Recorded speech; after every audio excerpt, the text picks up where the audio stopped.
Terima kasih, Tan Sri Speaker. Tan Sri Speaker, sebelum daripada itu, bolehkah saya berhujah berkenaan merit bil ini? Tuan Speaker buat keputusan, kena pegang kepada keputusan itu. Jangan lari sini, lari sana. Ya. Bagi tahu terang-terang, adakah keputusan itu masih berkuat kuasa? Berkuat kuasa. Berkuat kuasa tapi tidak ada tindakan diambil, Tuan Speaker. Apa punya kuat kuasa ini? Lepas ni kita kuat kuasa. Tan Sri Speaker, ada permohonan. Datuk Speaker, set the time back to 5. Pasal tadi bukan ucapan tu, dia tengah jelaskan, tanya. Terima kasih. Terima kasih, Speaker. Tan Sri Speaker, terlebih dahulu izinkan saya merekodkan bahawa kami di dalam harapan kami semua faham betapa pentingnya perlu untuk kami jamin keselamatan di dalam negara ini. Jadi tidak ada masalah untuk kita menyokong sesuatu yang boleh menentukan bahawa keselamatan negara kita terjamin. That's put that on record. Keduanya, Tan Sri Speaker, adalah penting untuk kita juga menyatakan bahawa selain daripada SOSMA, wujudnya lain-lain undang-undang dalam negara ini untuk menangani masalah jenayah.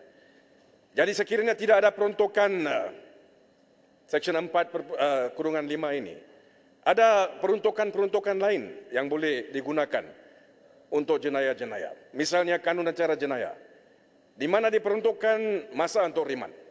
Jadi kalau ada satu kesalahan, maka boleh orang itu ditangkap dan diriman kalau kes yang berat untuk 14 hari. Di bawah Seksyen 117, Tuan Speaker, seseorang itu perlu dibawa ke magistrat 24 jam selepas beliau ditangkap dan permohonan dibuat untuk riman. Tujuan perlembagaan ada peruntukan itu adalah untuk memberikan forum kepada seseorang yang ditangkap itu untuk membuat aduan kepada magistrat. Sekiranya orang itu dipukul, sekiranya seseorang itu dilayan dengan tidak adil, maka ada forum untuk beliau membuat aduan. Itu adalah tujuan dia.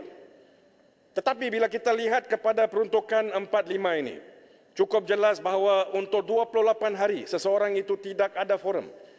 Tidak dibawa ke hadapan magistrat, tidak dibawa ke hadapan sesiapa untuk tahanan lanjutan riman.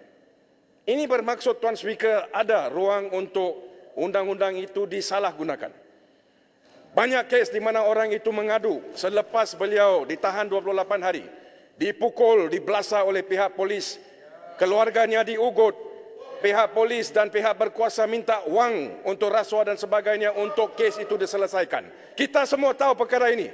Ini Dewan Rakyat telah dengar perkara ini untuk tahun bertahun. Tapi hari ini kita nak luluskan lagi satu undang-undang yang membenarkan tahanan 28 hari tanpa ada forum seseorang itu membuat aduan. Apakah undang-undang ini undang-undang yang adil? Ya, kita hendak ada ruang untuk pihak polis minta masa untuk tahanan untuk seseorang itu disiasat. Yes, siasatan itu perlu dilaksanakan. Tetapi betapa adilnya kita ada peruntukan yang membenarkan tahanan, polis boleh ambil tindakan siasat, tapi orang yang ditahan itu tidak dibenarkan sama sekali membawa aduan ke pihak-pihak berkuasa atau pengadilan. Ini masalah dia. Dan Tuan Speaker, saya sebut tadi pada awalnya, apakah alasan sebenarnya undang-undang ini ataupun usul ini perlu diluluskan? Kenapa kita nak batalkan keputusan yang dulu? Manakah kerajaan ini masa itu?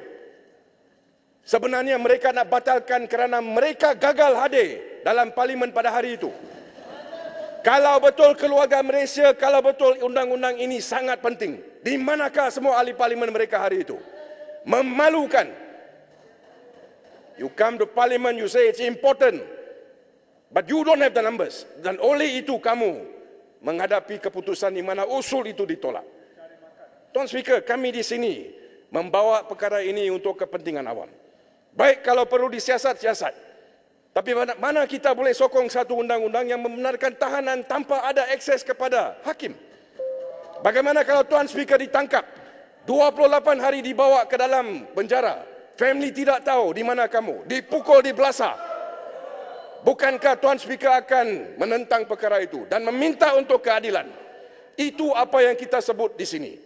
Undang-undang perlu untuk siasatan. Kita setuju. Tapi jangan kita lupa bahawa orang yang ditahan itu juga ada hak. Dan di sini saya berdiri untuk menyatakan bahawa hak itu adalah hak yang dijamin dalam Perlembagaan Persekutuan. Dan kami sebagai rakyat Malaysia di bawah Perlembagaan Persekutuan, we should respect the Constitution. Pastikan bahawa undang-undang yang diluluskan itu mempunyai ruang untuk orang yang ditangkap dan ditahan itu untuk membuat aduan sekiranya beliau atau undang-undang disalah laksanakan terhadap dia. Di atas alasan itu, kita membantah terhadap usul ini. Keputusan sudah pun dibuat.